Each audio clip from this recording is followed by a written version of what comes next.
Protests and political turmoil have stricken eastern Ukraine and the Russian border. It's become an argument of whether Russia will be allowed to take over parts of the Ukraine, or will that country hold on to its independence and strive to continue on the road to becoming a European democratic nation.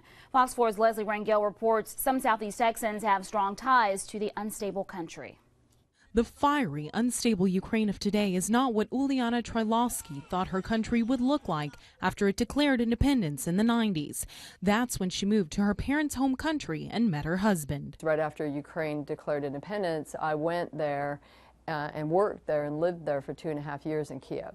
She's now the director for Habitat for Humanity in Southeast Texas. She remembers the optimism when Ukraine became an independent country. There was this big feeling of euphoria for a while. Oh, we're going to become a European country. Everything's going to be great. And it stalled. It didn't go anywhere. One major reason she says she's glad to see younger Ukrainians standing up to the government.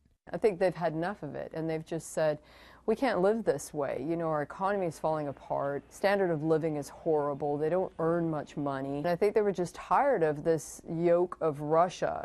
And the Russian military action has her worried over the country's fate. Now I'm scared. Now I'm scared because I really feel that we might be looking at a split of Ukraine. And what's going to happen if Russia does take Crimea? What happens? How much more territory do they want to take? She says it's a matter of people wanting to control their own future. You can't make a better lifestyle. And I think you get to the point where you're just willing to go that distance. You know, we're comfortable here. We can't even imagine doing that. But I think there are people in the world that are ready to put their life on the line because they don't have anything else anymore. They're tired of it. A country whose people are willing to fight for what Trylowsky says is a basic right many take for granted. I mean, human rights are being violated, and they deserve to have freedom as well. In Beaumont, Leslie Rangel, Fox 4 News.